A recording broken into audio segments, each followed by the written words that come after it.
I'll tell you an old-fashioned story that grandfather used to relate of a joiner and building contractor. His name, it was Sam Oglethwaite. In a shop on the banks of the Irwell, old Sam used to follow his trade in a place you'll have heard of called Bury. You know, where black puddings are made. One day Sam were filling a knothole with putty when in through the door came an old fella fair wreathed wi' whiskers. T'old chap said, "Good morning, I'm Noah." Sam asked Noah what was his business, and t'old chap went on to remark that not liking the look of the weather, he were thinking of building an ark. He'd gotten the wood for the bulwarks and all other shipbuilding junk, and wanted some nice bird's eye maple to panel the side of his bunk. Now maple was Sam's monopoly. That meant it were all his to cut, and since nobody else hadn't got none, he asked Noah for 3 halfpence a foot. "An halfpenny too much," replied Noah. "A penny a foot's more the mark. A penny a foot, and when rain comes, I'll give thee a ride in me ark." But neither would budge in the bargain. The whole daft thing were a kind of a jam.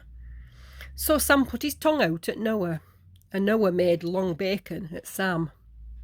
In wrath and ill feeling they parted, not knowing when they'd meet again, and Sam had forgotten all about it, till one day it started to rain. It rained and it rained for a fortnight, and flooded the whole countryside. It rained and it kept on raining, till Irwell were 50 miles wide. The houses were soon under water, and folks to the roof had to climb. They said it were rottenest summer that Bury had had for some time.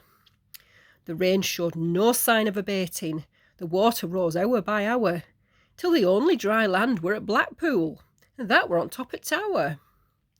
So Sam started swimming to Blackpool. It took him best part of a week.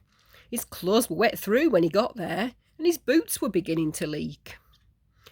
He stood to his watch chain in water on Tower top just before dark, when who should come sailing towards him but old Noah steering his ark. They stared at each other in silence, till ark were alongside all but. Then Noah said, "What price your maple?" Sam answered, 3 halfpence a foot. Noah said, "Nay, I'll make thee an offer, the same as I did t'other day.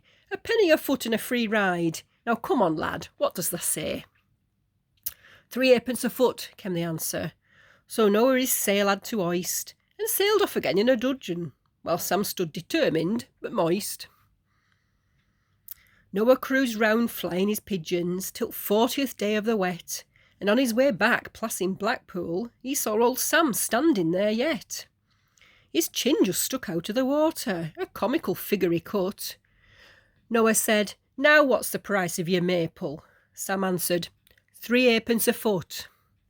Said Noah, "You'd best take me offer, it's last time I'll be here about, and if water comes half an inch higher, I'll happen get maple for nowt."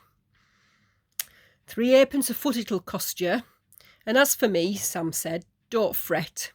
The sky's took a turn since this morning, and I think it'll brighten up yet."